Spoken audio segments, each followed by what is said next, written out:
بسم الله الرحمن الرحيم. كتاب الله حادينا يؤم بنا ويحدونا منارا ضاء في يدنا ينير الدلج يهدينا. كتاب الله حادينا يؤم بنا ويحدونا منارا ضاء في يدنا ينير الدلج يهدينا. حفظنا حرفه لفظا حوته صدورنا زينا وعشنا معه في عبق يعطرنا الرياحينا معانيه تبصرنا تنير الفكر تعنينا فصار لنا معلمنا بروح العلم يحيينا. معانيه تبصرنا تنير الفكر تعنينا فصار لنا معلمنا بروح العلم يحيينا. وصار لنا كحارسنا من الغارات يحمينا. هو المنهاج نقرأه إلى الجنات يدعونا. سيبقى العزم مركبنا يشق بنا الميادين ألفنا المجد نعرفه ولا نرضى به دونا. سيبقى العزم مركبنا يشق بنا الميادين ألفنا المجد نعرفه ولا نرضى به دونا. وإن تسأل عن العليا فمعنى وصفه فينا وها نحن وقد بتنا نرتله مصلينا جوار الكعبة الغرة تواعدنا له حين فرتلنا وتبرنا وتجويدا وتلحينا. جوار الكعبة الغرة تواعدنا. كتاب الله حادينا يؤم بنا ويحدونا منارا ضاء في يدنا ينير الدلج يهدينا. كتاب الله حادينا يؤم بنا ويحدونا منارا ضاء في يدنا ينير الدلج يهدينا. حفظنا حرفه لفظا حوته صدورنا زينا وعشنا معه في عبق يعطرنا الرياحينا معانيه تبصرنا تنير الفكر تعنينا فصار لنا معلمنا بروح العلم يحيينا. معانيه تبصر الذي هدانا لهذا وما كنا لنهتدي لولا أن هدانا الله. والصلاة والسلام على أشرف الأنبياء والمرسلين وعلى آله وصحابته الراشدين وعلى الداعين بدعوته إلى يوم الدين. أما بعد، فإن خير الكلام كلام الله وخير الهدي هدي محمد صلى الله عليه وسلم وشر الأمور محدثاتها وكل محدثة بدعة وكل بدعة ضلالة وكل ضلالة في النار أعاذنا الله منها وإياكم. إخواني وأخواتي في الله، أحييكم بتحية الإسلام. السلام عليكم ورحمة الله وبركاته. ومؤتمر كيني لحاد سوق بنقاويين مركز كتوفيق إسلاميك سنتر maantana waa maalinta koowaad muxaadaradana waa muxaadaradii saddexaad. ciwaankeeduna waxaa weeyaan asbaabaha uu ku daciifo iimaanka iyo waxyaalaha lagu daaweyn karo. waxaa inoo soo jeedin doonaa sheekheena Dr. Cali. falyatafadal mashkuuran maajuuran biidn illah.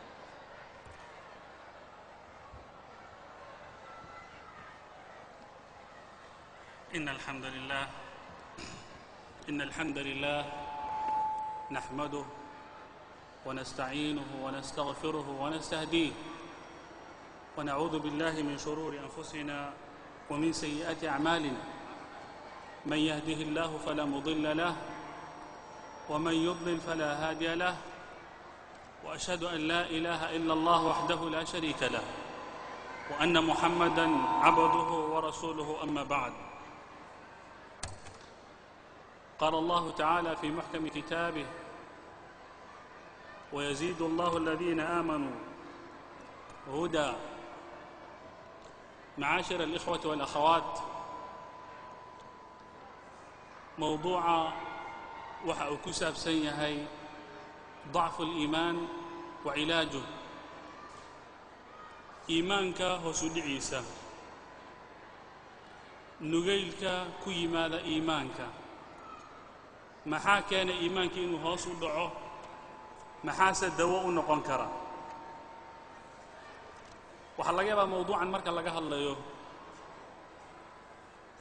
in aysan suurtagal ahayn qof meeshan fadhiyo ka badbaadaya inuu jiro. ka bilow qofka kelimadda jeedinaya ilaa aakhir waaxid waa xaalad nagu timaada oo aynaan marnaba ka badbaadi karin. qof kastoo innaga naga mid yihi hadduusan xaaladdan aanu ku jirin amaba aanay soo marin, wuxuu halis u yahay mar uun inay ku iman doonto haddii laga waayo asbaabihii iimaanka kor ugu qaadi lahaa.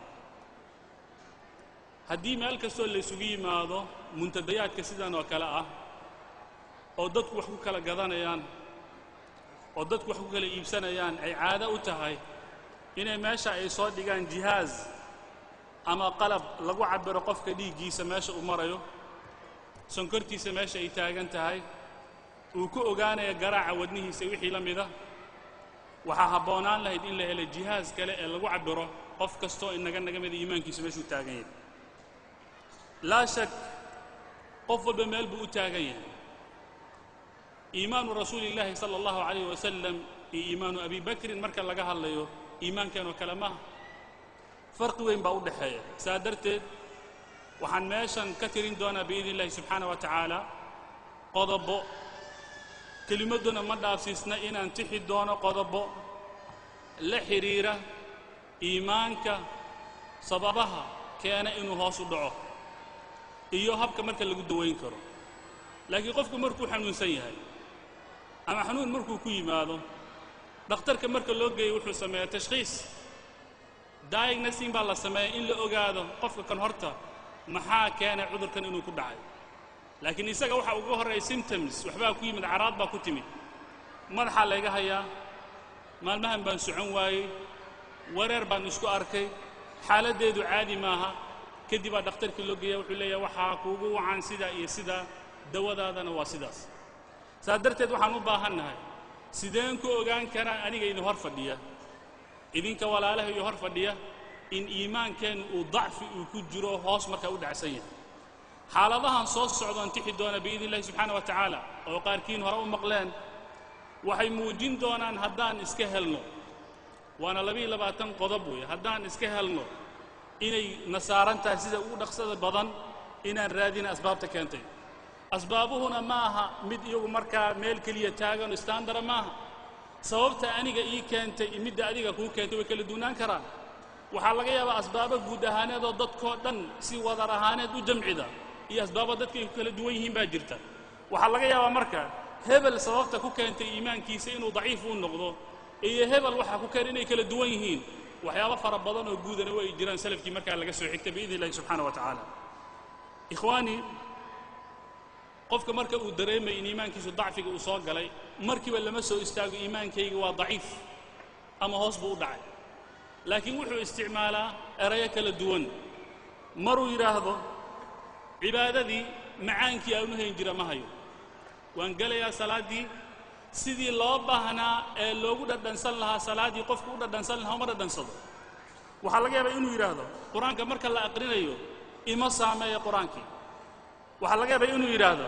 niyow maalmahan waxaan isku arkay macaasidu inay ii sahlanta. qofka markii uu hadalladaasaa ugu dul meeraysanayo, arrinkaasu waxa weeye duq naaqus aljaras buu garaacaya, wuxuu leeyahay iimaankayga dacfi baa ku jira. arrinkuna wax la qariibsada maaha. iimaanku inuu dacfi uu noqdo iyo inuu awood yeesho waxa ugu wacan, maxaa yeelay wuxuu ku dul wareegaa wax lagu magacaabo qalbi.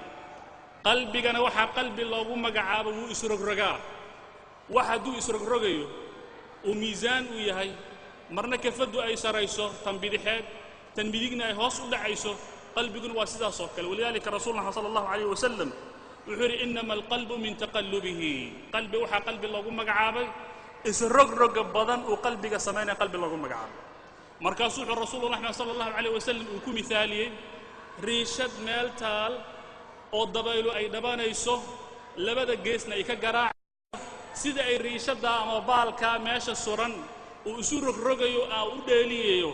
aanu markaasi saaniye meel u taagnaan karin buu ku tilmaamay sallallahu alayhi wasallam qalbigi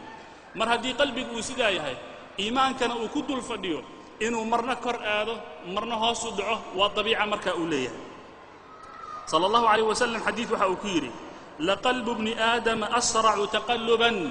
min alqidr idha istajma'at ghalayana qalbiga aadanaha ayaa wuxuu ka degdeg badan yahay xagga sida dheri karkarayo dab la saaray oo kale isu rogrogo qalbiga ka daran buu markaasuu haddana wuxuu yiri idha istajma'at ghalayana markii aad u karkarto xadiis kale wuxuu yiri sallallahu alayhi wasallam quluubta aadanahoo dhanba waxa ay ku jiraan allah subxaanahu wa tacaala farihiisa suu doonuu ka yeelaa isagaa rogroga meeshuu doonu u jiheeyaa arrinkaa marka wuxuu muujinayaa maxay in qalbigu aanu meel aanu haabit aanu ku ahayn arrinkaa waxaa ka dhalanaya marka iimaankanu marka inuu kor u kaco hoosna marka u dhaco walidaalika sala allahu calayhi wasalam waxaa ku badnay ducadiisa allahuma yaa musarifa alquluub ilaahayow adaa quluubta rogroge midka quluubta rogrogow habbit sarif quluubana calaa taacatik ilaahay quluubteena waxaad u leexidaa xagga daacadaada adiga hoggaansankaaga riwaayaad kale waxaa ku soo arooray habbit quluubana quluubtayda rabbigow waxaad ku sugtaa diinkaaga ku sug riwaayaadkaas aan tilmaamayn oo dhan waa axaadiid saxiixa sheekh naasirna meelo kala duwan markaa ku tasxiixiyey allah subxaanahu wa tacaala macnahaasuu tilmaamay rasuul maxamed sala allahu alayh wasalam allah wuxuu qur-aanka uu ku yidhi ina allaha yaxuulu bayna almar'i wa qalbih ilaahay baaba kala dhex gelaya meeshii waxaa imanaysa taxwiil waxaa laga yaabaa in qalbigaaga iimaanka aanu gelin si markaa filtration loo helo qalbigii si sahlan qalbiga iimaanka uu galo waxaa loo baahan dadaal marka in la sameeyo walidaalika waxaan u gudbayaa qodobadii biidni illahi subxaanahu wa tacaala maxaa muujinaya waxaana jeclaan lahaa qof walbaba inuu tirsado nuqtada lagaa helo hoos ka xariiqo midda lagaa waayana ilaahi subxaanahu wa tacala ugu mahad celi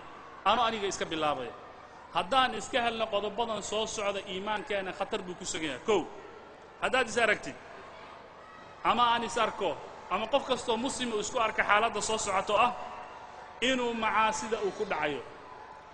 dunuubta teeda waaweynna aanay u kala socnayn dembiba dembiga uu ka daran yahana fududaysta waxaad ogaataa xaaladda khatar baa lagu jiraa walidaalika culimmada waxay yidhaahdaan qofka markuu dembiga uu sameeyo uu maalin kale uu ku soo celiyo maalin saddexaad uu ku soo celiyo caadi u noqonaysa shayga markay caado ay ku noqoto kadib kama xishoonayso wax khajala iyo xishood iyo sariig iyo aad dareemaysid ma laha fagaaraha la isugu yimaada waxaa ka sheegaysaa waxaas baan xala sameeyey guriyaan riba ku qaatay mushkiladaas baan galay allahuma mustacaan laba ruux baan madaxa isku geliyey kuwii tolkeenaha kuwo kale ku soo duulay hub baan siiyey meelahaad ka sheegaysaa maxaa le macaasi caada ku noqotay walidaalika faa'iidadeeda ku jirta qowlahu jala wacala fi alqur'aani alkariim walam yusiruu calaa maa facaluu wahum yaclamuun aayan daa'imin maxaa yeele maxaa walam yusiruu keliya meesha loogu sheegay iyadoo siyaaqa qur'aaniga u iswato maxaa yeele cadamu alisraari cala almacsiya inuu qofka aanu daa'imin waxay muujinaysaa qofka iimaankiisa maxaa yeele hadduu daa'imo caadi u noqonaysa qofka markay caado u noqotana way adag tahay inaad ka dhaadhicdin waxan waa munkar walidaalika sala allahu calayh wasalam xadiis waxa uu ku yidhi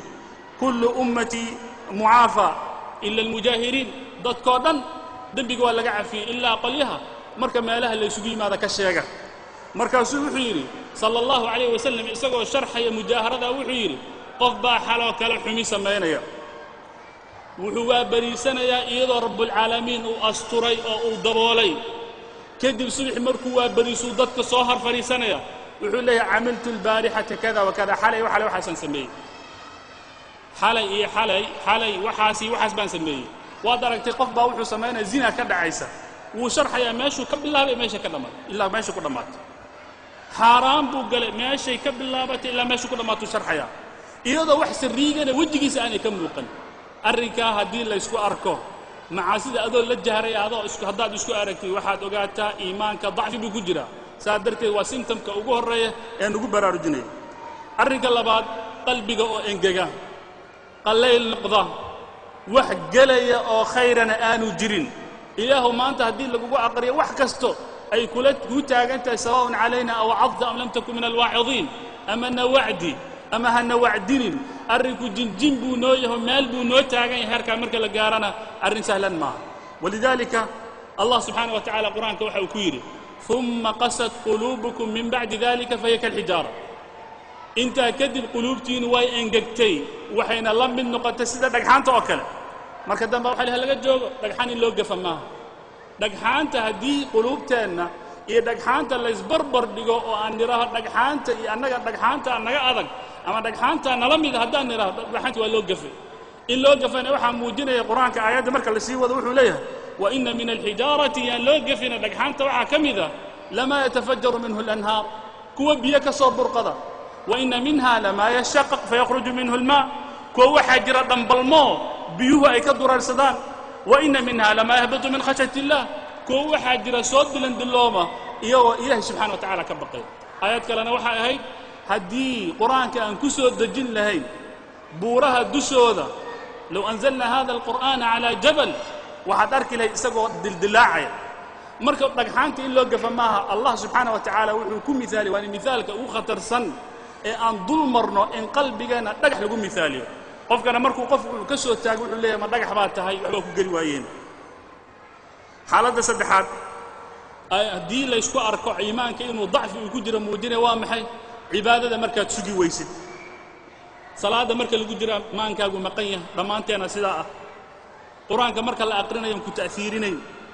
دعاء أدو دوهم بعمها كر أتاجيسا ولذلك صلى الله عليه وسلم وحيري لا يقبل دعاء من قلب غافل لاهي حديثك وحديث صحيحة شيخ ناصر وكشك على سلسلة شنبق لفردني سقال دعاء كسوف شيء قلبي دوهن إسلام مركانا هولا أو هولك لكم مسؤولسا إلهي ما أقبله وحضرك سقف قد قعمها كر أتاجي أنا لسه عن الدعاء ديس وحضرك سقف ما أنت تصبح إساء ولا دك وهاي ماشى ومرة يستغفر الله إذا أنه فهمي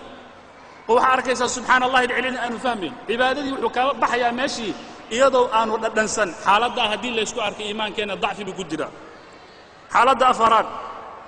cibaadada inaad ka caajistid oo lugu jiid aad ku tukatid lugu jiid aad xajka aad ku aadid jimciyaashi laga waayo dacfi weyn ayaa markaa jira walidaalika allah subhanahu wa ta'ala wuxuu ku tilmaamay munaafiqiinta wuxuu wa idha qaamu ila salati qaamu kusala hadii salaada u istaagaan iyagoo lugaha jiidaya ay salaadii aadayaan buu وانا عرين لقوا يقان قفك منافقة وعلى غياب حجكي اكو واجبي مركز سحيل سنة كدنبا لقاريا سنة كدنبا سنة بسنة بقول هنانا يا مركو يسير هذا بحنا وحول لي سنة كدنبا مركو لبا سنة مريو 6 سنة ومريو 5 سنة ومريو باسبوركو كو ادي لهان إلهي سبحانه وتعالى قعنته وقليه ديارنا انو هن انو دقاقه ايا waxa laga yaabaa in noodki marka u yimaado ninka marmarsiyaha raasanaya ilaa xajki lama gaarin waxa laga yaabaa haddii telefoon loo soo diro la yiraahdo gurigii dariskeena ah xaj Abbas uu lahaa waa beec $1,000 inuu meesha ka soo bixinayo ma taqaan markii isagu xawaalada ku diro arkaysa inta ka horeysana waxa laga yaabaa inuu ku soo hordhigo 1000 cudur inuu ku soo hordhiga laga yaabaa yiraahdo meeshan bay ka dhacday inta haddaan isku aragna iimaankeena dacfi baa ku jira walidaalika waxa culimadu yiraahdeen ama rasuulullah sallallahu alayhi wasallam wuxuu yiri la yazaalu qawmun yata'akhkharun hatta yu'akhirahum Allah dad قوم كتجي مايان إن الدب أسود جيان إلا إله سبحانه وتعالى يقول دم الدب عليه صفقة هراء ذو الجوجات كلابات مركات أداديسا هذا أركي صلاة الجماعة كده هيسا هذا أركي إن تكنكر السنة تبقى جابين هيسا حالة ده هدي اللي يسكو أركي إيمان كي حسب ودعي ولذلك وحلوي قانا صحابة رسول الله صلى الله عليه وسلم أما أنبياء بإله مركو كهل إنهم كانوا يسارعون في الخيرات ويدعوننا رغبا ورهبا وحين كوا أترتم أدق خيرات إلهي نبريه واتن آيات القرآن كإلا وعياب الله أقول سكر وحا كمينا إن إيمانك وضعف وكجره قفك وسيحانا يا هبينك سبحي بوسوت توسيا إيضا وح يعني بروبلام مشكلة أنا يكون إيمان لكن وحارك قفك ودقي سبدلا 8 دقيقة قفك وقصل 8 دقيقة مانكي سو مقيه 8 دقيقة ضدك ومركب وقعن قادة 8 دقيقة وحناقسيه قف شلع سلام يسي أو حركة كوهي دي ما أنت كاسو 4 سلام ترى فيسا مزاج كاغا يموت كاغا دم بس بدليه ولذلك وحضر كيسا وحان قبضا ما أنت مود كيغا عادي معه عادي ميه مال معنا ضن وحلا يابا قف كإنه يراد كان أهل الدين كان إنه يراد الجنبا إنساقا شكي سنة كان كلام يني هذا بوفس بان سكشك سنة أو بارانويد بانها لكن وحو رسول الله صلى الله عليه وسلم قلت المامي ضيقة إساقا قفك كو إيماني إني هاي ضعف الإيمان إن أدتك كدد أو أذن سلامت أذن كقادن أو سلامتي أذن للراسة أو ماشي فديان أتؤردد أو مسجد البنا أترى مسجد متجي أفرتانين أو قرك دار بان ونعي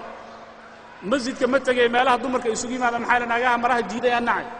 وذا ددن ما أنت حلال إيه حرام قفك مركو يسكو أرك إيمانك ضعف كجري محل صلى الله عليه وسلم الحديث يري مؤمنك يألف ويؤلف له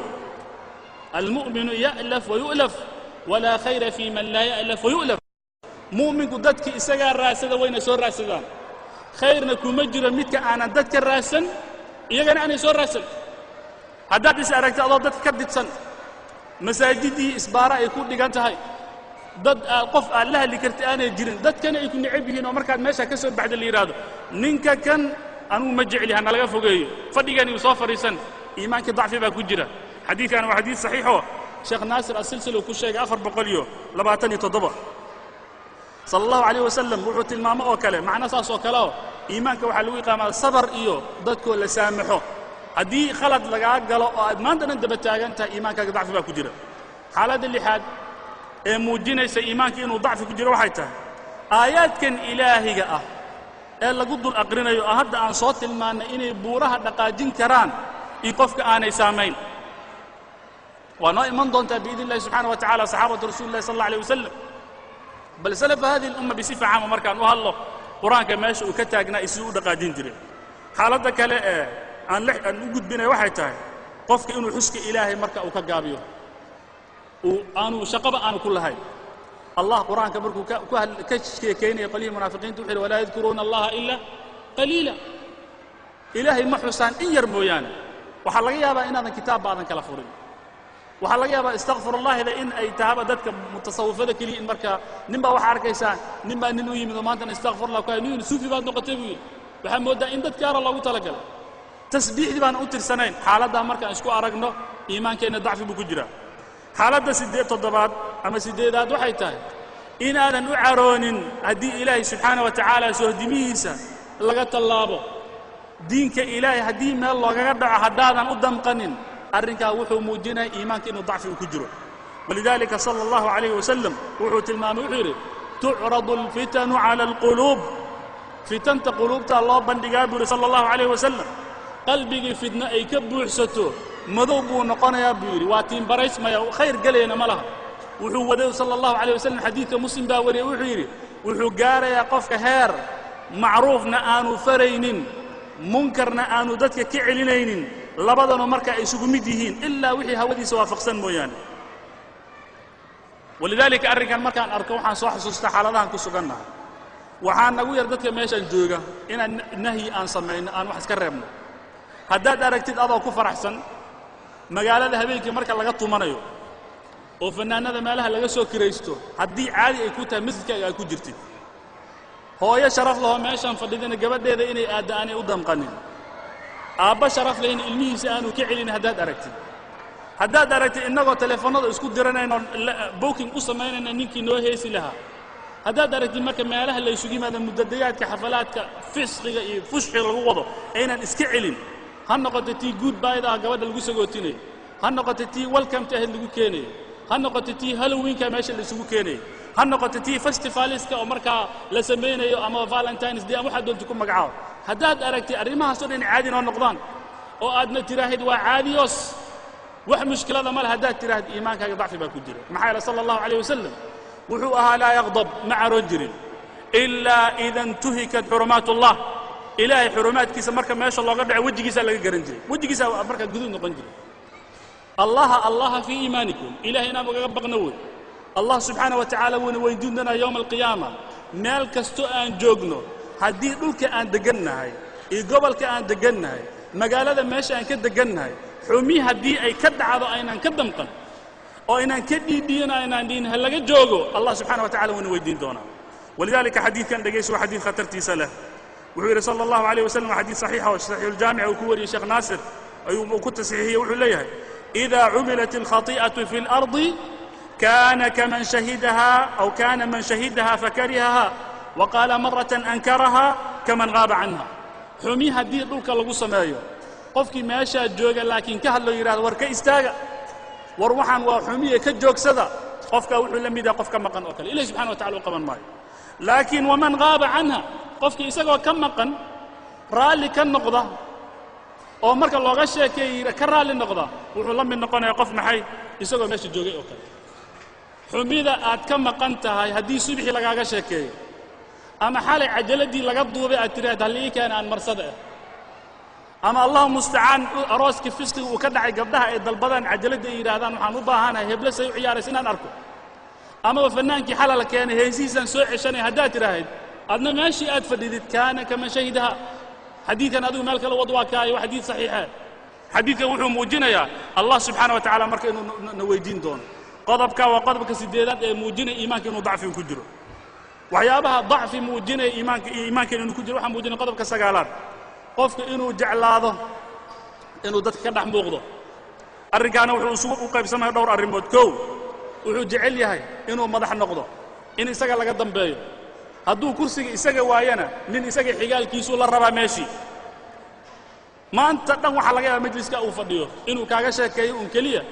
ninka murashaxa ka ah tolka isaga uu ka dhashay hadduu isaga waayo kursiga ninka hadalka kuu wada ninka uu raba xigaalkiisu inuu meesha u galo haddaad aragtid in hawsha kaliya dadka ay ku howleeyeen iimaanka dacfi baa ku jira walidaalka wuxuu sallallahu alayhi wasallam innakum satahrisuna ala al-imara kursiga aad baad u raadin doontaan buu yiri لكن قومما إن قندون تا مركزو حيري من نوجساء نعم الله هاتي وحنا باس لهذا ميت جويسة أو ناس جويسة بمعنى مر الفسير صلى الله عليه وسلم وحيري أولها وحال الصعدة يعني لما مركز الفسير وحير هذين إلا كرسي مال بالله الصعدة جاه بالله الصعدة شرف بالله الصعدة وقدام بيننا وحال ليه ريه بل أنت أن هيستي دل ريشو إيو ازدبقل إيو وحاسا كدام بيه رسول الله عليه وسلم عنها مركو تمامي ولذلك وحر إن شئتم أنبأتكم عن الإمارة هذا دونتان وإذي شيء دقيست صلى الله عليه وسلم حديث الطبراني بورسيح الجامع وكس أرور أول كذا وإسقاط قبصشو مرحلة الله بعد ما تحتني ماذا وقاممو مرحلة السدحاد وحير وعذاب يوم القيامة إلا قفك عدالة سمايا معنا ويابها موضوع سوهس قال لي وحا كمذا هذا داركتي مال السوقي ماذا فقارة دتكم مركي فرستان inaad maanta dhan adiga inaad hadashid arabtid qofkii hadla waxa la suuq waxaan ma ogday takhasus kasto la gala adaa ka hadlay engineering baa la galay adaa ka hadlay medicine baa la galay adaa ka hadlay wax kastaba waxa tahay nin filosoofo qaamuus soconaya ta adaa hadlay sheekataada aan ahayn mooyaan meesha inay ka socoto ma jeclin waa ku amar taagleenaysa iimaankaaga dacfi ku jira waxaana laga fahmay xadiiska rasuulullah sallallahu alayhi wasallam wuxuu yiri sallallahu alayhi wasallam iska ilaali ittaqu hadhihi almadhabih بمعنى المحاريب تنوحي الكوفة سيري جرين وماشى صدور مجالس فقارياش اللي سوقي ماذا قفك إنه كلي يؤون وحكا الشيقو وحيابها الله أقوان سنة وحكا ماذا قفك مركو جعلها إنا دادك ويستاقان مركا مالا يماذا إلا وحا كو جرى الضعف الدريم يسيد وحررتها دادك أن إنا كو يستاقان هذه الوصف عيو هدان صار لقول هنا نوعا ما وحا لغا يابا إنا نوعا ما إنا الفرقة تورتي حالة وحا لغا أقوان سنة إيمانك إنه ضعف وكجرو وحيابها الله أقوان صدوحا كمذا قضب كتبناد قعنا ذيك اللي جعلان يكون دقيتان يقعنت هذا أنا جابك هذا نديرين إلا اللهم إن فير لقول رفت مويانا سكة لا تكون دقائق الملا حالة مركز لا يسكو عرك ضعف ما إيمانك كجرة وحير صلى الله عليه وسلم لا يجتمع الشح والإيمان في قلب عبد أبدا بخلي إيه إيمان لقى ما يابا قلب مؤمن إنه يسكو تكان حديثك وحوري نسائيو صحيح الجامع كسعر الله بكون إيو لح بقول تدباتني سديد مرة بقى لقى ما يعمل اللي يسكو جيو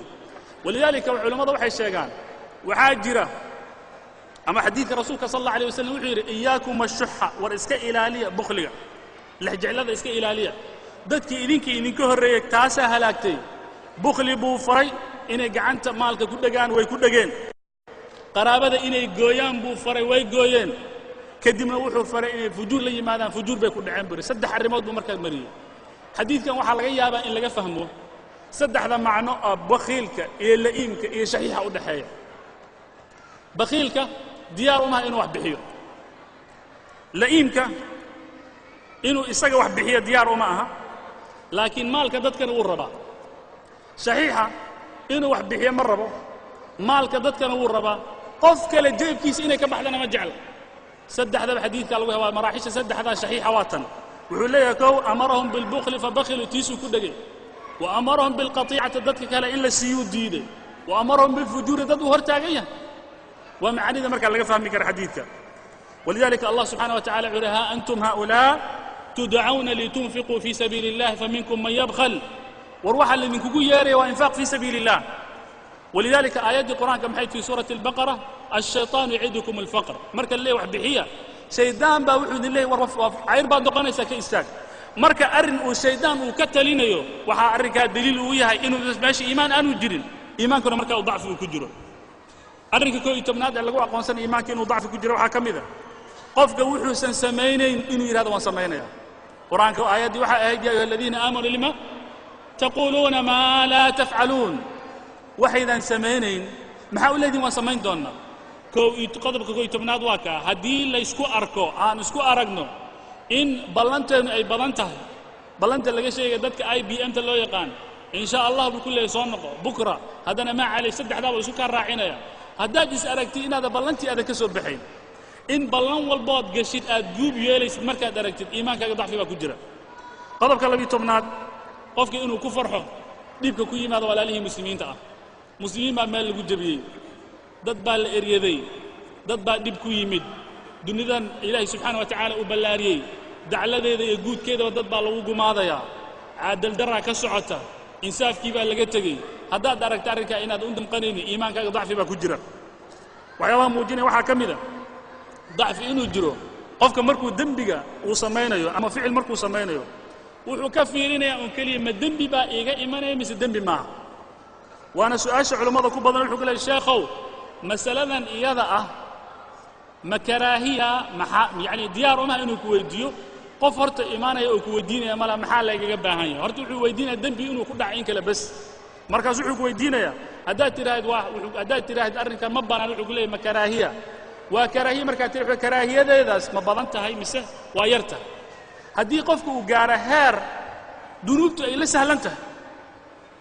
وقال هير مركي دنبي وقال وكير هذا دنبي وسوق قارن كليه لا لي ولا عليه مسألة ذا وكلا أرنت الدب كذا إلى ذا ولذلك رسول الله عليه وسلم وحيري فمن وقع في الشبهات وقع في الحرام قفكي كدع وحيابها لبدا سهدين قد حي حلال حرام حرام بكدع بيريون في السمام صلى الله عليه وسلم صلى الله عليه وسلم حديث وكيري واحد يعد أنت يوم القيامة لا يعلمن أقواما من أمتي وحن أجان دونا بيردد ومدد كمذا وإيمان دونا يوم القيامة وعلى إيمان دونا جبال تهامة بورها تهامة عمل لأك أو آد عدام بدن يعني هير كإيجارسيين لكن وحير فيجعلها الله هباء منثورا لكن إلهي وحو كدقى عماشا صدا من وحكا سوقات لهين رسول الله صلى الله عليه وسلم مركو أرنكا ويركدي صحابة رسول الله صلى الله عليه وسلم با استاقوا وحير ثوبان وحير يا رسول الله صفهم لنا حلهم لنا أو دلهم لما في روايات الرسول الناصف فيه داد كاسينا وقانا رنا من أعمال فربضان لا إيمان دونا يوم القيامة أعماشي سنة به دونا وحكا سوقات ملا يا رسول الله من هم أرن سهلا ما مركز وحير صلى الله عليه وسلم مروا هلا وحير دادك وولالهم بوير هرقين دوبكين إليهم بوير الليل كسا أتكتان وأتكذان صلاتك ما تكتو لكن بربلام كايستاي محويا مركي محارنت إلهي إي لك للنقضان بين وآبيالين مركو كليجيا حميد الضوء مصمية قرق مركو جوجو حلقة دتك مركو أجوجو إنه يراد نجا ورجية قناتك كان ناقوم بسوق جلسة كليجي مركو يهنا وشتو دتك مركو أجوجو حلقة إنه يراد نجا داي وحرام لكن مركو جاني صار إنه يسوي وتو هذا إذا أركتد إن إزدواجية هذا دتك أنا وجهي أكل جوجتد مركا جار جوجتد وجهي كلا الله هذا إيمانك ضعف بكجرا وأنا أرني بأتدى الله أمرك أن أبضن هاي ولذلك مسألة إذا مسألة مهمة أباهوي وأنا مهم إن لقوا برارو أرمها صكلا أرنك كلا أن جود باي واحد محايلة أنت أنا كجود بين صلى الله عليه وسلم أرنك مركو تمامة وحيري قفك مؤمن كأ مرو تمامة حال المنافق مركا لقاه ابن مسعود ما ولد جيدا وحيري قفك مؤمن كأ دم مركو كل عيا وحو أركا إن بور أي وصفة ديو أي ساعة جزء دجانيس لكن قفك منافق واحد مداوير تقصيسا ودي أمر ساعة سكيري وحوين لما هدي دنبي يرمركو كاد عيا آذان وحوين آذان كديجان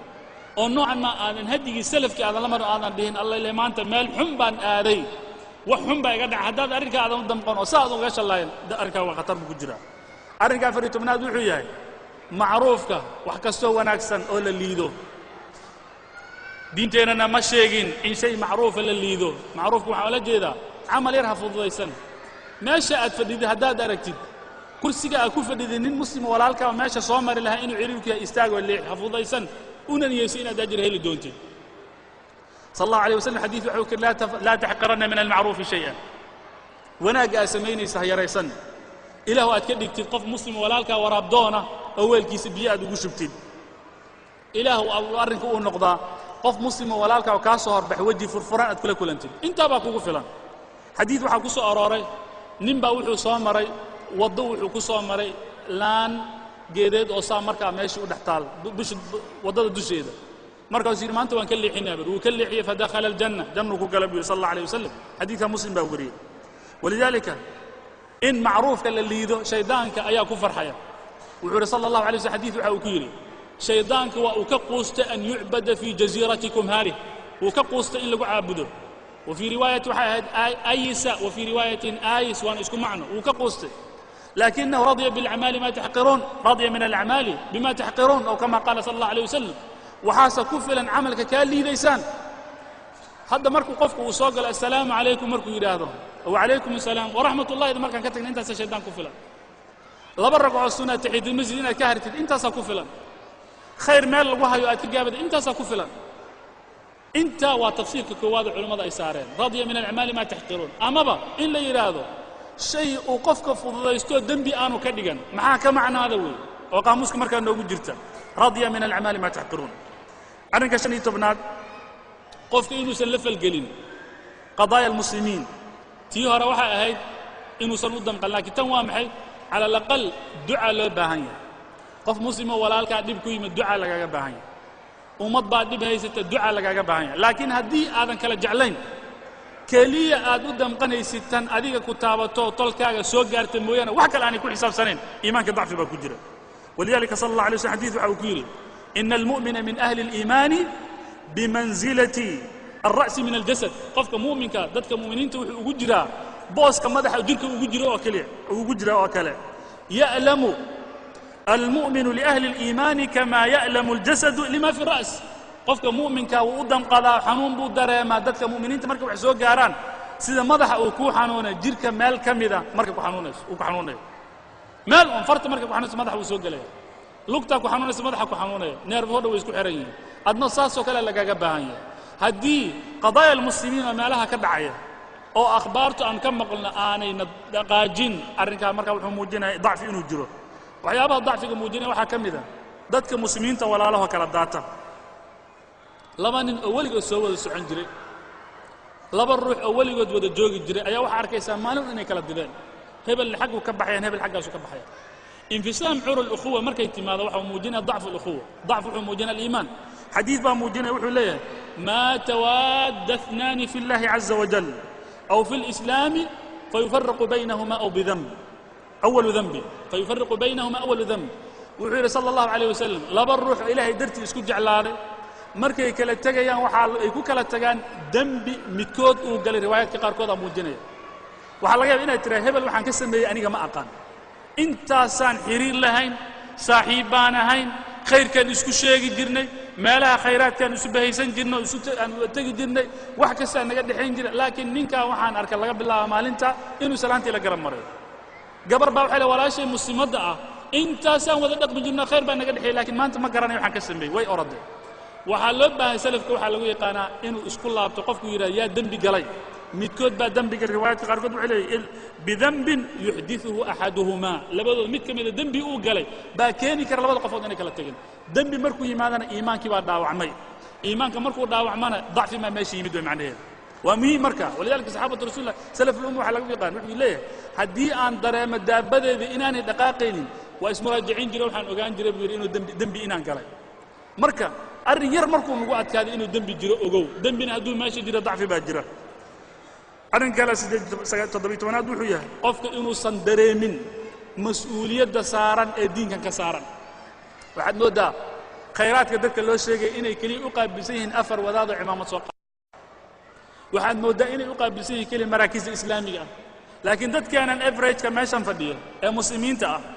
in aanan u dhaqaaqaynin haddii hada diin yaa kuu diiday inaad qaadatid kutab yar oo luqadda dadka ay fahmayaan ku qoran inaad u geyso guriga aad garaacdo tiraahd kitaabkan qaado islaamku ka hadlaya maxaa kuu diida luqadda ilaahi subxaana wa tacaala ku baray inaad u adeegsid inaad diinka ilahay ku faafidid maxaa diiday afar cajaladooda wadaadadu ay duubaan in qof aanan tukan oo aad ogtahay inuusan tukan iyo dad oo ku ciyaaray inaad ogtahay axkaamta ilaahay dad baa waxaa jira isqaba waxay isku qabaan aan la ogeyn oo talaaq iyo furiin aan kala aqoonin u geey cajaladda talaaqa haddii arrimahaasoo kale aanay ku dhaqaajinayn dacfi baa jira iimaankii maxaa yeele waxaad aragtay in waxaan dhan shaqadaada aanay ahayn saxaabatu rasulillahi sal alla alay waslam arag atufayl ibn camr addowsiy hada asaxaabiy inta u dhexaysa arag markuu islaamay markuu dacwada u dhaqaaqay muddo yar baa u dhexaysa hamaam ibn athaal waxaa la sheegaa ninka kan wuxuu ahaa ahluyamaama ayuu madax u ahaa waa la soo taxaabay rasuulkaa loo keenay kadibna geed baa lagu xiray kadibna islaamkii baa loo bandhigay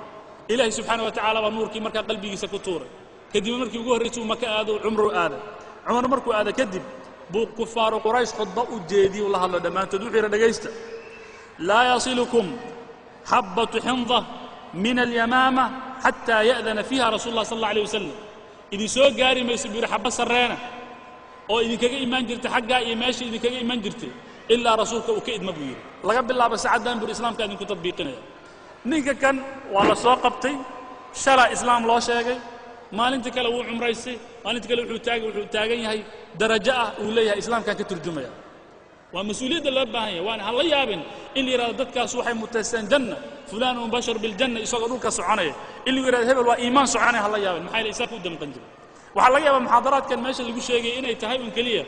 dhegtanna geli tan kalena ka bixi laakiin qofka meesha uu kaga tago laakiin markii notiska qofka uu wato qofka muslimka kale aanu gaarin uu la daba galo markuu telefoon u diro yidhahdo khayrkaas baa jira darsiga masjidka markaa ku soo dhegaystay aad sii socotid intaana aadan fadhiisanana sidii mashiinkii ama shinnidii oo kale maantana aad u shaqayso aadan istaagin ilaahay subxaana wa tacaala marka uu ku gargaaraya waxyaabaha muujinaya iimaanka inuu dacfi ku jira waxaa ka mid a qofka markay mushkilad yar ay timaado wuu argagaxayaa khalaas waa laysa soo galay buu leeyahy annagoo dhan baa arrintaa ka wada siman tartacidu faraa'isu isagoo dhan baa gariiraya wuu jaranaya arrinka dhan waa isbeddelaya iimaan kale u jeesanaya shalay meeshan buu jeeday 180 buu jaray xaggan u jeesanaya haddaad aragtid mas'alo yar ama dhacdo yar iyo mushkilad yar markay timaado inay markiiba ku rogayso meel kale aad u socotid iimaankeenna dacfi baa ku jira ogow sala allahu calayh wasalam xadiid buu ku tilmaamay macno saas oo kalea qofka mu'minkaa waxyaabaha lagu yaqaan in markaa qof sugan uu yahay waxyaabaha lagu yaqaan dacfuliimaanka waxaa ka mid a qodobka 19aad qofka inuu maantanan doodo culimadu waxay leeyihiin jidaal caqiim waa dood aan miran aanan lahayn maanta dhan wuu doodaya wuxuu ku doodaya ma taqaanin qaar baa wuxuu ku leeyahay kaalaya aan doodno waxay ka mid tahay mufradaadka nagu soo biiray marka dagaalladu ay dhaceen kaalaya aan doodno kaalaya aan muranna ah qolka doodda qolka dadkii ishardinayey qolkii hebel lagu radinayay waa dabaaltalka nooga buuxda aan doodna sala allahu calayh wasalam xadiid uu ku yidhi dad ma lumaan buu yidhi hanuun kadib ilaa waxaa la siiya aljadal dood baa ilahi subxana wa tacala ku ibtileeya xadiid kalena wuxuu muujinayay sal allah alay wasalam inuu yidhi ana zaciimun bibaytin fii rabat aljanna waxaan u kafaala qaadaya guri jannada ku yaala liman taraka almiraa'a wahuwa muxiq wain kaana muxiqa qofka ka taga doodda iyo iska hadalka xataa habdadumud bimacnaa heer xataa haddaad joogtid aad runtii aad muxiq u tahay inaad dooddii aad geshid haddaad ka tagtid ilahay dartii aad uga tagtid janna lagu ballan qaada jannada waxay ku xihan tahay meeshan aad ka nacnac leedahay dhagdhagtan jooji intaasaa jannadaada xigtaa haddaad is aragtid inaad doodaha aad xiisaynaysid dadka qaarkiina way doodaan waxaa laga yaabaa waa ninkii caalimkaasu yidhi yujaadilu lidaati aljidaal waa la doodaa buu maqlo wuu doodaya ma oga teemaha uu ka duulaya ama ajantaha uu ka hadlayo ninkan hor fadhiya waxay isku haystaan ma oga waa murmaya maanta dhan wuxuu rabaa meeshaan shidaynaa buu kule waa shidaynaa arrinkaa marka wuxuu muujinayaa dacfu aliimaan waxyaabaha dacfu aliimaan muujinaya waxaa ka mid a qofka maanta dhan in adduunyada mooyaane wax kaleba aanu raadin maanta dhan min asabax lileyl shilin buu raadinaya qaamuuskiisa kuma jirto kumaba jiraba hal ragco ilahay loo tukada jadwalkiisa yowmigaa kuma jiro hal safxo oo qur'aan oo ilahay loola hor fadhiisto تايمه صوتن من الأول إلى الآخر 24 ساعة على مدار الساعة كما جرته هل مروا إليه سبحانه وتعالى استغفر الله والاستغفر كما جرته ولذلك صلى الله عليه وسلم لا يجتمعان في قلب عبد الإيمان والحسد حسد إيه إنه قفك وحاسد ونقضه إلا أن حياة مركز الدنيا ده أرادين يسرق بقى يسحقان إنسان dadka markay isxagataan xaasid baa imanaya labadaana qalbiga muuminka isugu matago waxyaabaha qodobku 20 waa qodob khatiira qodobkan wuxuu gaar u yahay dadka mutacallimiinta mutaqafiinta qofka markuu hadlayo in adalkiisa aan lagu arkin aayadi xadiis uu fadhiya maanta dhan qaala fulan jariid fulan baa waxay tiri mufakkirkii fulan baa wuxuu yiri aayadi xadiis baa lagu mahay maanta dhan uu hadlayo waxa laga yaabaa 5 saacaad 6 saacaad inuu ka meesha fadhiyo ama meesha aan fadhino u arkaba thaqaafada iyo waxyaabahan tanwiirka ay ku magacaabaan ama ay ku magacaabaan ilbaxnimada ay ku in loo arkaba maanta in la yiraahdo gaal fulan baa yiri aayadi xadiis baan lagu helay hadduu xadiiskan waa daciif haddii daciif la leeyahay wuxuu leeyahay maxaa loo daciifi heerka markuu qofka uu gaaro waxaad ogaataa iimaanka dacfi baa ku jira qodobka 22aad wuxuu yahay qofka inuu ihtimaam gaara si nafsadiisa muxuu cuni lahaa muxuu xiran lahaa ماشي ودقي لها وحمان تنا كم مسكول سنة كماليات كضروريات كمان ضروريات ده واحد داد ويريد قفك ودي مريض كماليات ده واحد داد هشي هداد هيلين وحوين أنا هاي كماليات كم مسكول سنة لبا إلا باتن قضب وأما والله باتن إلا 22 قضبان ماشي كشغل هدان إسكو أركام هذا إسكو أركت واحد وقاتا إيمان كان ضعف الكجري إيمان كان ضعف الكجري أسباب محاكاني مركب إن ضعفك إن هارك ونلقى محاكنا إيمانك محا هاسو دقي وحيابا هاسو دقي وحاكم ذكو قفك أو كفك أجواء ذي إيمانك أهيد ما لها إيمانك الله هاي حتى وحان دريم إنها مركا ما لها كل يسوون إيمان وعلماء النهار فريسان وكلمة خير إنه شيغان هذا آذن دريم إن بإيمانك وكرؤسي كعيا محايا لو حتى قوم ما ينسى خلالات كاتقشي خير آذن سمينا والتمنية يساي وحد وهم قلتاقي سوح على مرء جانس موهلي دوانا سمية إيمانك وسيك عيا مدمر كاد موجاتنا هاس بوسي دادجيا إيمانك إيمان الأجواء الإيمانية اللي قفوا هذا ماشى خير كالوهي أيا كان إيمانك إنه ضعيف ونقطة الله سبحانه وتعالى القرآن يقول ألم يأن الذين آمنوا أن تخشع قلوبهم لذكر الله وما نزل من الحق ولا يكونوا كالذين أوتوا الكتاب ما نيكسجن مياني كدوان قال يا مؤمنين تقلوبتوا ذين يخشعوا وقلوبتوا أني أنججين أنا لم نقندتك إياه كهر يهودي نصارى مدة مركي كديراتي هاسك حريق فطال عليهم الأمد بمعنى مدة دورة أو يعني القياس كريم بسور خير كي كديرات ولذلك يقول لي أحد الصحابة أيضا مركي سود دقيسي مركي لنا عنانني يعني مركي عن إسلامي مركي عنانتن نوتمن إن يرون بقى ودحيسي قالوا وحي ليه مركي رسول الله صلى الله عليه وسلم وقريوده iyo noocan ma baad aan dacfiga markaan daran in yarba u dhaxayso noo iman doonta mas'ala saas oo kala ah oo uu tilmaamayaan al-qudwa salih markaan u gudubno hadii marka arrinka marka wuxuu muujinayaa al-ibtiaad an al-wa'd iimani hadii laga way meelaha khayrka iimaanku daciif buu noqonayaa saadartii waa inaad yeelatid maalin shaqo kasto leedahay masjidka ku xiranta waa inaad yeelatid mawsim khayri oo dadka marka isugu yimaadaan waa inaan yeelano si iimaanka marka u kordho قضبك اللباد سبب النقضي إن إيمانك ضعيف النقضة القدوة الصالح قف كان كود إذا ما بالهبا كلي إيسا السعودي إيسا شيخ اسكوا كتابك لفورة مسألة ما شو دون وضيع إيسا شيخ اسكوا ويقول لي الدين كان واسكو مد اسكو صاد ضد وإلهي كعبسو كدمنا عقلك الدين كان ويسودان خلاص ماشي سويت أنت فتوديس قودك مركو القدوة الصالحة وضعف بوسوق إلا وحن وباهناي قفنا يراد واد خلدنتين واسحسنتين نديرك جليا نعليا نيراد هرو دقاقا نبهنا تي هدي لو انا ضعف ما ماشي من صحابه رسول الله صلى الله عليه وسلم عليه لما توفي رسول الله صلى الله عليه وسلم رسولك مركو غيريوده او لا اسي او لا حبالي قلوبتنا ايان انكرني waxay wala jeedaan qulubteena waxba iska bedelay waxay muujinaysaa waana saxaabo diinka ogeydeen baa lagu qufay خيرك أوجيدين بالله شاقي جهادك أوجيدين بيتاك نايين رسولك ولي ما أكفارق ومع ذلك وحي لما يكون رسولك جريد وحباسك كيف بدل ولذلك قاركون مركز سفين وحي إليهم كالغنم في الليلة الشاتية المطيرة وحي المودة سيدي أكل اللمان أكل هبابين وحي المودة أري داقية هبين مركا شتاء ودره وقبو ودره roobna uu da'ayo sida mid geeska u istaagayso midda kale uga dheeraanayso saasoo kale noqdeen buri sallallahu alayhi wasallam markii uu geeriyooday kadib sababta saddexaad qofka al-ilm sharci inuu horta ka dheeraado ضعف الإيمان بموجنيا اللي هذا وحن كهلين أجواء إيمانية ومحي سيدة ما يسانو كل المنتديات كان ليسوا يمر لكن علم الشرعي مركو كدير هذا أقرنت كتب السلف مركو كدير هذا أو نبر لها سجنان شهر لغو سجنان إيمان كإلهي دين كإلهي لغو سجنان الإيمان بالله ودين الله نبر يا هدان كدير هذا ضعف ما يشي ولذلك كتبت علماء آيات مشاهد دين وحا كمذا كتب ابن القيم الجوزية كتبت ابن رجب يوحي لمذا قفكنا او يرايا وحيابا فكري ادي ادو يرايا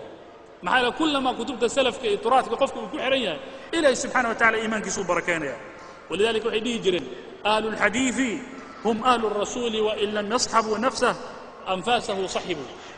ahlu alhadith ka arkaysaan wa ahlki rasuulka hadana isagii la joogin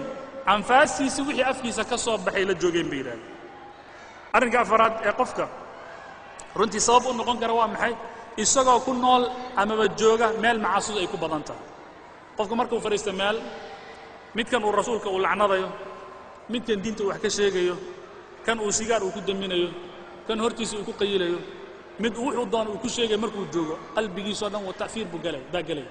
isagoo dhan baa isbedelay maxaad u malaynaysaa dadkan meesha degan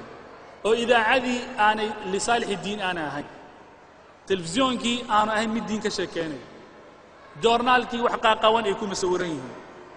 waxaad maqlaysaa islaam wax laga sheegay uu yahay ninka geeskaaga jooga aan lagu ogeyn iimaankii wax intaas oo dhan markay isugu kaataan iimaanka hoos buu galay walidaalika waan ognahay dadkeena meesha jooga iyo dadka Afrika jooga u dhow meelaha aadaanku ka baxo iyo wadamada khayrka lagu hayno farqi weyn oo dhaxay heer waxaan gaarnay marka la adimo xitaa aan naxno oo qofku yiraahdo ma adin kor loo qaado xitaa aan maqlin heerka marka la gaaro ama xaaladda marka lagu sugnaado iimaanka wuxuu hoos buu dhacay waan asbaabta keenta walidaalika sallallahu alayhi wasallam maani farbadan markuu baraarujiyay waxa kale sabab u noqon kara qofka adduunyada markuu israaciyo sallallahu alayhi wasallam xadiis waxa uu ku yiri xadiiska wuxuu ahaa waa xadiis sallallahu alayhi wasallam uu ka soo xigtay Allah rabbil alamin ee xadiis al-qudsi lagu magacaabo inna anzalna al-mala liiqami as-salati wa ita'i az-zakah maalka waxaan u soo dejinay صلاتنا إن لقوا أوجو زكاتنا لقوا بحير ولو كان لابن آدم واد ابن آدم كهدون لها وادي رواية كقاركود والذهب بيموجنا يعني 100 كلا إن لو قدروا جعلان لها لبا هدون لها مسد حاد بوهن قلتاقي لها مركز سيري صلى الله عليه وسلم قفك بن آدم كأه الله سبحانه وتعالى في الحديث القدسي لا ابتسم بوحي إلا التراب مويان حديث صحيح الجامع مركز كسرروا وحيابها iimaanka hoos u dhiga asbaabta keenta waxa kamida qofka isagoo ku mashquula maalkii iyo zawjadii xaasaskii iyo maalkii iyo maxastii iyo awlaadii howlahaas oo kale qofka markuu ku mashquula iimaanka hoos buu dhacaya xadiis baan ku soo koobay sallallahu alayhi wasallam oo saxiixa xadiiska wuxuu leeyahay sahih al-jaami' ku soo aroor 1990 waa nambarkiisu waa sida al-waladu mahzana majbana مجهلة مبخلة بي صلى الله عليه وسلم المها أذيك آدشي محزنة مروق بيكو كانا مجبنة فلاني ما يكوكو بيران مجهلة جاهلي ما يكوكو بيران مبخلة قعنا ذيك بيكو بدان أفرتا بي صلى الله عليه وسلم حديث وحديث صحيح هذا نبح مجبنة أما أنكب الله مبخلة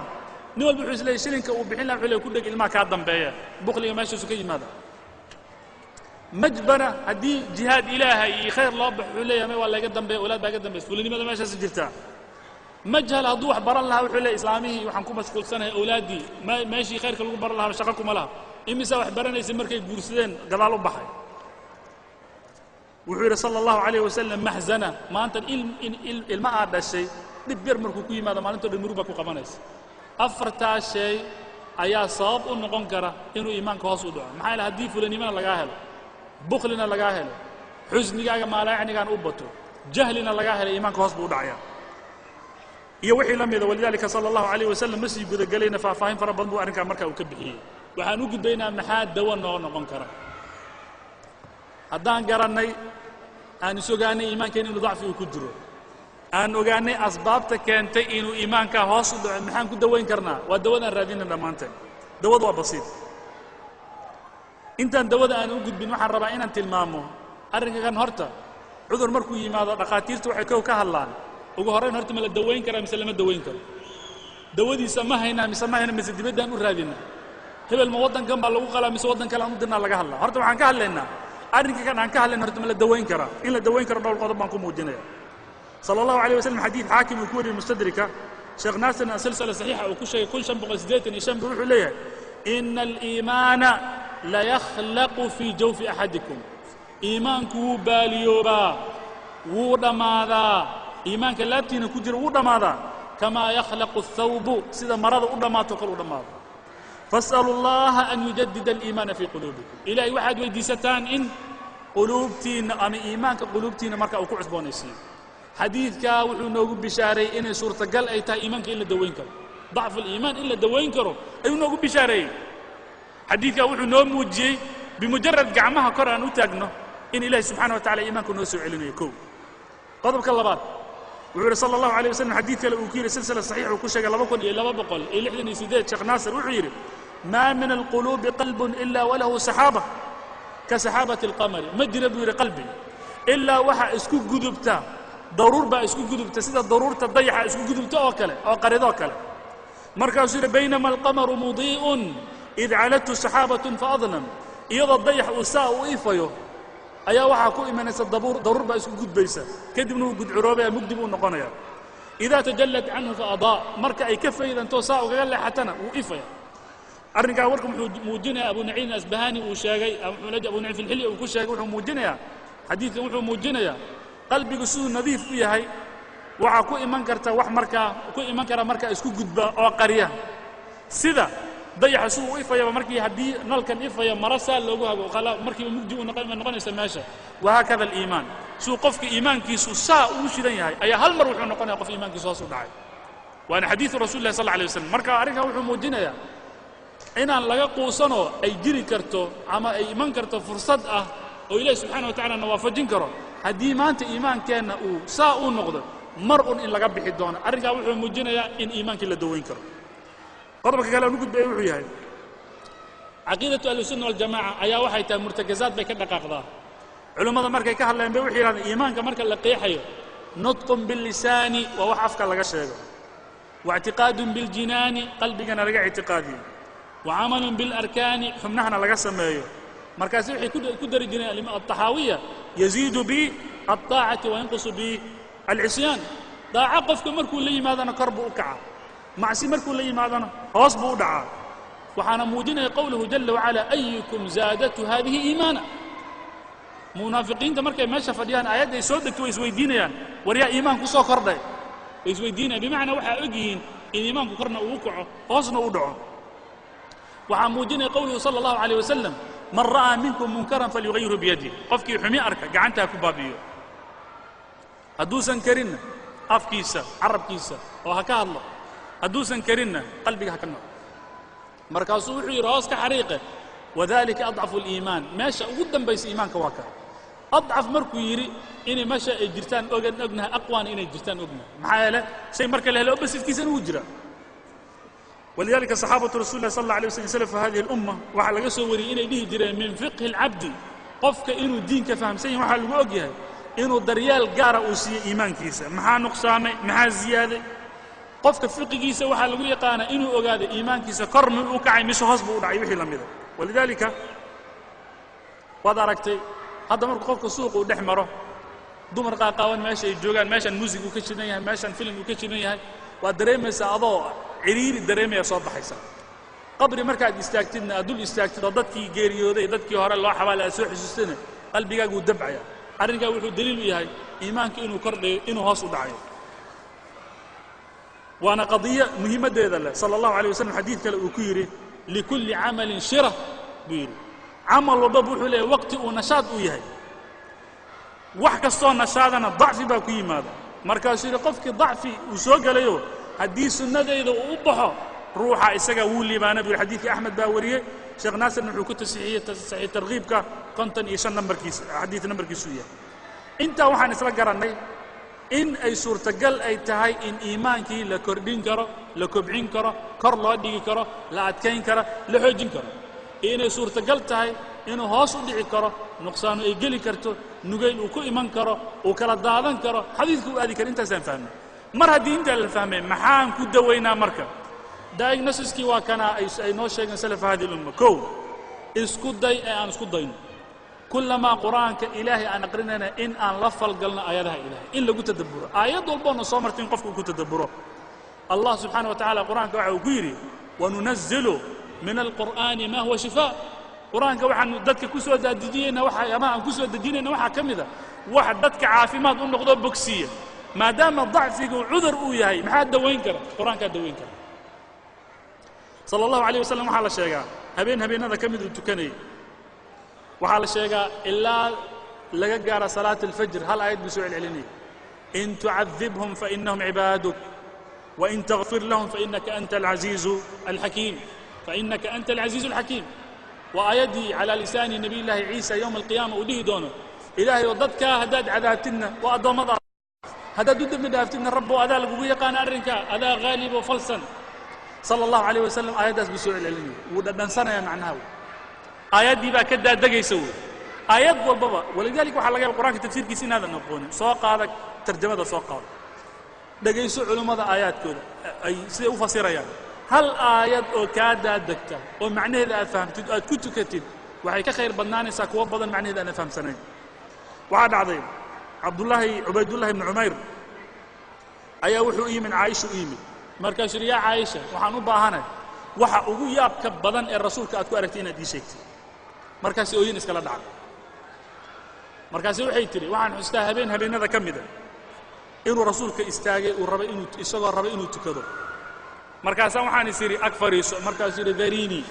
caaishay maanta iska kaydaa ilaahay baan caabudaya caawa farha iga qad markaasaan waxaan idhi bay tidhi yaa rasuula allah innii la uxibbu qurbak inaan ku ag joogaan jeclahay wa uxibbu maa yasurrak waxa adiga ku farax geliyana aad baan u jeclahay markaasay waxay tidhi caaisha iyadoo hadlaysa wuu istaagay rasuulka habeenkaa wuxuu sameeyey bay ka hadlaysaa wuu weysaystay waxay tidhi salaad buu galay wuu ooyey ilaa dhabtiisu ay ka qoyday bay tiri kadibna ooyintiisu sii waday bay tiri ilaa dhulka uu ka qoyey saa buu ku sugnaa ilaa marka dambe bilaal baa u yimid oo yidhi salaaddii baa la gaara rasuul allah soo baxa markaas bilaal uu la yaabay wuxuu yidhi yaa rasuul allah ma adaa ooyaya adigoo ilaahay subxaana wa tacaala dembigaaga kii soo horreeyey kii dambeeyey buu ku dhaafay markaasuu yidhi afalaa akuuna cabdan shakuuran ilahay miyaanan u mahad celinayn bilaal buu hadalkaa ku yidhi kadib buu wuxuu yidhi yaa bilaal xalay waxaa laygu soo dejiyey aayad halaag baana u sugnaaday buu yidhi qofkii aayaddaa aqriyay macnaheedana aanan dhuuxin aayadaa laygu soo dejiyey buu yidhi waylun liman qara'aha walam yatafakkar fiiha qofkaanan u kuurgelin tafakurna aanan ku samayn aayadaas halaag baa u sugnaada buu yidhi aayadaha waxay ahayn ina fii khalqi الsamaawaati wاlأrض waاkhtilaafi الlayli wالnahaar لآيات لأولي الألباب الذين يذكرون الله قياما وقعودا وعلى جنوبهم ويتفكرون في خلق السماوات والأرض ربنا ما خلقت هذا باطلا سبحانك فقنا عذاب النار إلهي سبحانه وتعالى كيسة أي وهرين سماواتك أرضها إثبت بدلك هبين كي مالنتي انت وحا كسغن على مضى دادك إدير قرأتها الدروس كلا نحبي حكران وكو إلهي حصة marka ay taagan yihiin markay fadhiyaan dhinac markay yihiin aayad walbana la falgala dadka way ay la amaanay markaas wuxuu yiri aayadu way sii wada wuxuu kharbana ma khalaqta hada baatilan markay arkaan samaawaadkana oo ay la yaabaan sida samaawaadka u qurux badan yihiin sida ilaahay tiir la'aan u taagay sida sanad guura aan loo rinjiyeynin aan lahayn hal badal midka buluuga muddo ka soo wareegtay iyadoo aan daxlaysan markay arkeen wuxuu ma khalaqta hada baatilan ilaahay ciyaar arrinkan iyo baatil umadan abuur faqina cadaab an-nar aayadaha waa aayada rasuulka sallallahu alayhi wasallam taabtay ahaayeen marna waxay galeen khalqullah marna waxay u gudbeen dhikrullah aayadaha marka kalena waxay u gudbeen at-tafakkuru fi makhluuqaatillah ugu dambeeyna waxa lagu khatimay ilaahay subhanahu wa ta'ala lama galay waana arrimaha ugu khatarsan aayadahaas marka ay isla aadeen quraanka maxaa yeelay allah subhanahu wa ta'ala waxa ku sugan wacdi iyo waciid baa ku sugan ولذلك آياتها قرآن اسكو منا صلى الله عليه وسلم صومرين حديث شيبتني هود وأخواتها قبل المشيب وحا عرئي قليي هود ولا لهدي كوا وإك انت عن عرض اللي قال حديث سلسلة صحيحة ayuu sheekh naasir uu ku wariyey mujalladda labaad 679 maxaa yeelay waxaa ku sugan xaqaa'iq iimaaniya takaaliif diiniya waxaa ku sugan suuratu huud fastaqim kama umirt nebi oo waxaad u toosnaataa sida lagu faray yaa u toosnaan kara arrin sahlan maa culaysoo dhan baa dusha laga saaray farriinta ilaahay uu bixiyey adoon sarrifin sideeda ayadoo ah u howlgeli baa la yidhi waa arrin sahlan ma ahayn markaasuu arrinkaasaa cirro i yeela buu yidhi saxaabatu rasuulillahi sala allahu alayh wasallam abubakar isagu wax ka qalbi jilcanaa maba jirinba waxaana la sheegay cumar bn khadaab radi allahu canhu markuu aqriyay ina cadaaba rabbika lawaaqic maa lahu min daafic cadaabka rabbigaa wuu dhacayaa inuu xanuunsadaa la sheegaa waana xula laaban kartaa ibn kaiir walidalika waxaa la sheegaa cumar bn khadaab radi allahu canhu maalintii abulu'lu almajuusiy uu dili doono caada waxa u ahayd cumar bn khadaab sidiisaba inuu aqriyo suurat ayuus buu aqrin jiray markii uu qur-aanka suu u waday buu wuxuu soo gaaray aayaddii ahayd inamaa ashku bathii waxusnii ila allah aayaddaa markuu soo gaaray waxay leeyihin saxaabadii la tukanaysay ooyinta gadaal baa laga maqlay aad bay u taabatay inamaa ashku bathii waxusnii ila allah gadaal baa laga maqlay buu yidhi dadkii oo noocan maa kelmaddu marka ay taabatay wixii la mida cuثmaan ibn cafaanna hadalla saasoo kale laga soo wariyey wuxuu yidhi low taharat quluubana ما شبعت من كلام الله ويوناكسنان لهيد هذه قلوبتنا أي طهير لهيد وحا أي كدرتو كلامك إلهي أرنك أرن وناكسن بو أهل ويري وهذه وحي لميدا قاربا وحا لسو حكتا إن أحد الكبار إنو دنت وحنا لغو مقعابا وحا أرنك كحكايون إبراهيم المنشار ابن بشار وحو ليه علي بن الفضيل وحا لشيغا مركو أقري ولو ترى إذ وقفوا على النار فقالوا يا ليتنا نرد آيادا درتيد بو دنتي بو رحمة الله عليه وحكى له مدمن وأنا أرين رنتي لباتد يعني وحياة بدل مركا تابانة كم تاعي وما إلى ذلك من الأمور قاركود حتى مركا أي سجودان أي الله قدر يمد جري وحنوجد بين مسألة كلام مركا لا حيرتا داود اللواد وحنوجد بين العلاج الثاني طلبات بنوجد بينها استشعار عظمة الله إن إلهي وين كيس الدرامة وهبك كلية وهبك اللباد وأنا داود اللباد إلهي سبحانه وتعالى مقعي اسكو شيغ تلماموين بو اسكو شيغ وصفات با لغو مقعابا معانيدا waxay u baahan yihiin sideeda in loo dhuuxo magacyada iyo tilmaamayaasha Ilaahay ka yimid waa inaadan rogrogin waa inaadan tactiilinin waa inaadan takiifinin waa inaadan in macaanida la fahmi waa tafwiid waa inaadan dhihin Allah subhanahu wa ta'ala wuxuu isku sheego dhan in la dhuuxay u baahan yahay laakiin marka leedahay al-asmaa wa sifaat baan sugaya miraheedana waa lagaaga baahan yahay marka culimada muruha kama jaad ilay miraheeda lagaaga baahan in allah samiic marka ilaahay sam'i maqal u sugtid ogow kelmad kasto afka ka soo baxaysa in ilaahay maqlay basiir marka tiraahid ilaahay waxbuu arkaa ogow inuu ilaahay ku arkayo oo wax ka soo sameeynaysa ya'lamu kha'inata al-a'yun wama tukhfi as-sudur marka sugayso allah jalla wa ala wa huwa al-qaahiru fawqa ibadihi ogow allah subhanahu wa ta'ala inay awoodiisana ka sarreyso ciqaabkiisa marka uu ka sarreeyo ogow إلهي سبحانه وتعالى سيدة ذاتيا ورتبة ومكانة وهكذا وكاغا سرين شباب إن لغاغا سرين أقول وحد وقعتا كلما أقفك وأقري قوله جل وعلا وسع كل شيء علما إنه إلهي أقيه ملك السجوكتي الله ألا إنهم يثنون صدورهم ليستخفوا منه ألا حين يستغشون ثيابهم يعلمون ما يسرون وما يعلنون قفكم مركو بستها كوهس سر الرقية إن إلهي والله سعدا إنه قاعد اللبهين قفكم مركو أقرنا وعنده مفاتح الغيب لا يعلمها إلا هو ويعلم ما في البر والبحر وما تسقط من ورقة إلا يعلمها ولا حبة في ظلمات الأرض ولا رطب ولا يابس إلا في كتاب مبين إلهي ما دام سيدا دقيقة السجن أكرتك وحكس ما دام أسجن أجو فلك السوكاس فلين الله سبحانه وتعالى أجيه وعد كله أجات مرك الله سبحانه وتعالى أوليه حديثك صلى الله عليه وسلم أما يدي هذا ما قدر الله حق قدره والأرض جميعا قبضته يوم القيامة إلهي سوح أقبته أرضنا ونبى جعنتي سكوجرت يوم القيامة مركل الجارة أرمها صدق وحلو بهايا قفك مركل آنسا آياتها أن أدل مرين ومعاني إلهي وضوحه صفات إلهي ولا جيرة أسماء إلهي الرجال وحكم بير إيمانك مركل إنه زيادة لأن أضاء أقرين مركل إله وكم مغلا حنتي بجوجنيسا إله وكو أركع حميد بجوجنيسا إلهي بقول الصعود وحكستو إزدومرين هيد بجوجنيسا وأنا هبك اللي قدوين كر إيمانك بإذن الله سبحانه وتعالى الرجال سدحات اللي قدوين كر وحوية طلب العلم الشرعي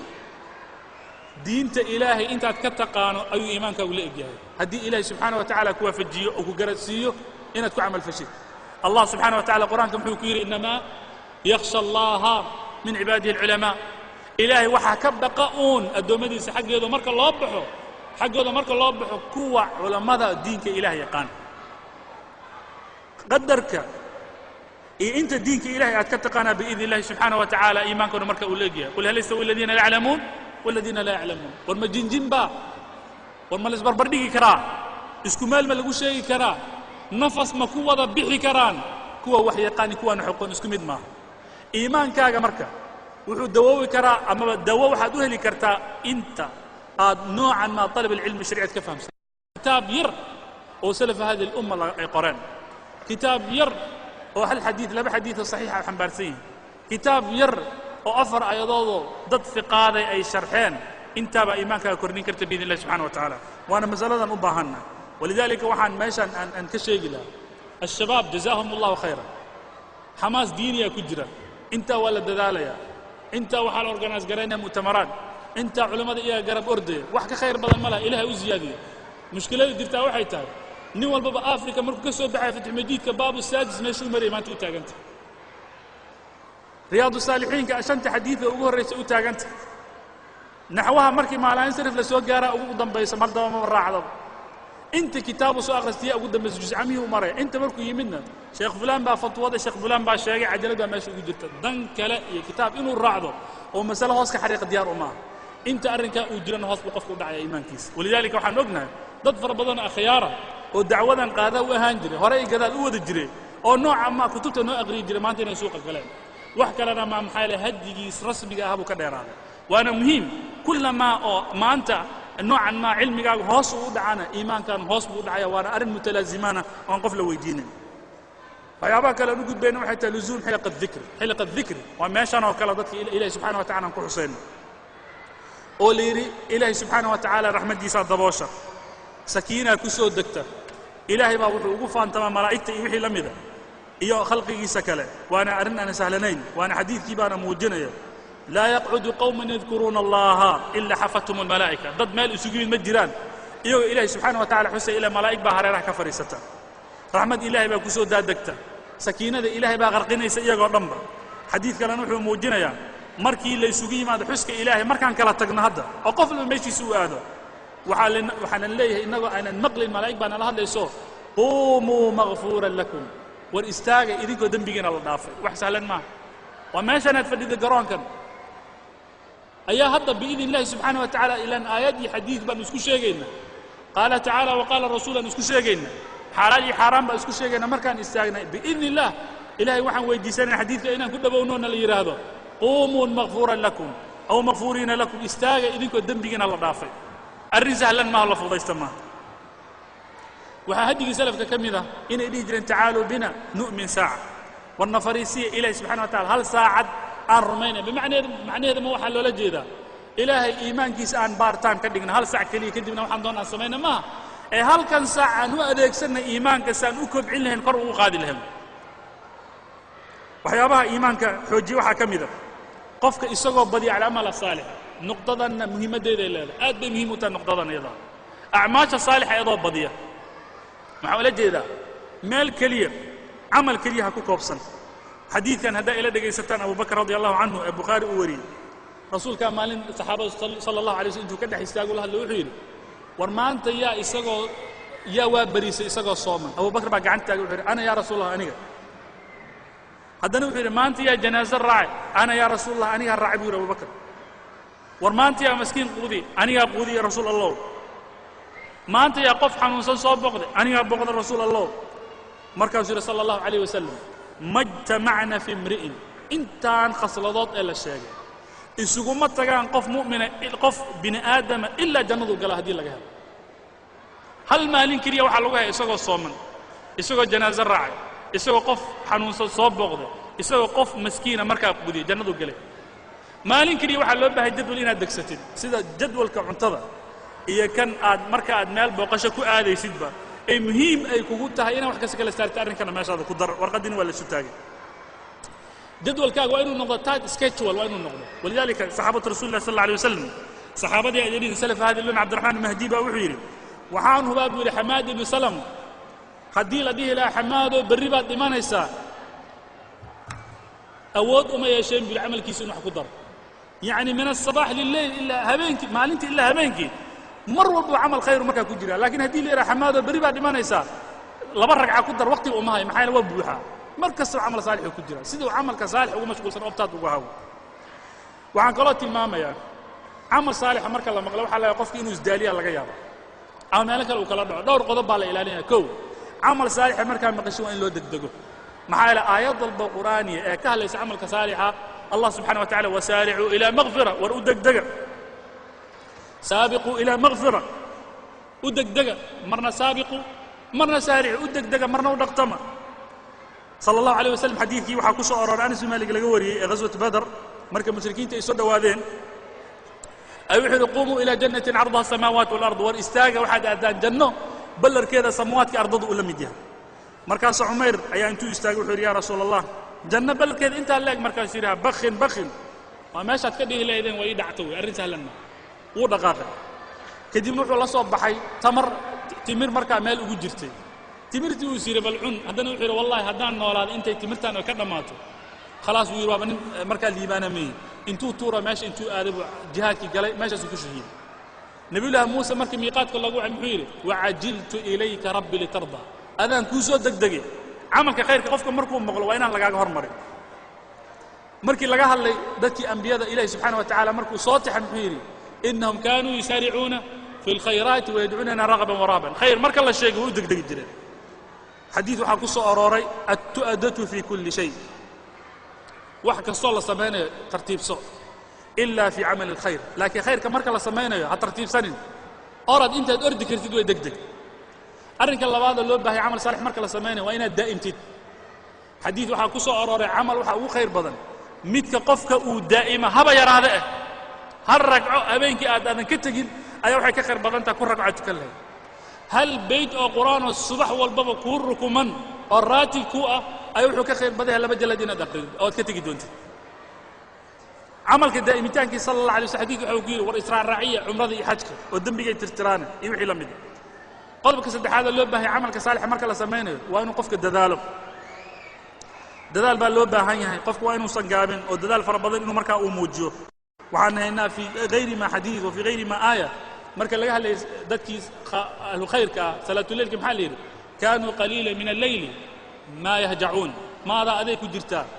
ma waxa la aadaysa sida ibn al-qayyim uu yiri mazaa'idan ka dhignaa misana masdariyan ka dhignaa manaafiyan ka dhignaa misana masdariyan ka dhignaa labada mar habeenka in yar miyay ka soo jeedi jireen mise in yar bay ka tukan jireen labada waa lagu fasiray macnaha dadaalka say u bixin jireen arrinka kale waliyaalka salaf hada al-umm dadaalka waxay gaareen waxay leeyihiin waxa dhici jirtay axaduhum guriga markuu la seexdo haweentiisa uu firaashka ula seexdo firaashku ka xaluulan jiray waa ka soo dhaxbixi jiray saysan u ogaanin inuu salaatu leil uu tukanayo wuxuu ka baqay in la yiraahdo fulaanun salaatu leil buu tukaday uu dhuuman jiray ijtihaadka meeshaas uu la gaaray xataa azawjaat fi albuyut aanay ogaanin dadka waxay sameynayaan arrin kale loo baahay waxa uu yahay marka amal saalix la sameeyo waa inaad nafsadaada aadan daalin walaalka sallallahu alayhi wasallam markuu soo galay Zaynab oo la yiri xaribay meel ku xiratay markay tukanaysay ku istaagtaa markay daashay wuxuu yiri gooya ilaahay subhanahu wa ta'ala amal saas oo kale ma jecla haddaad daashidna nasabu yiri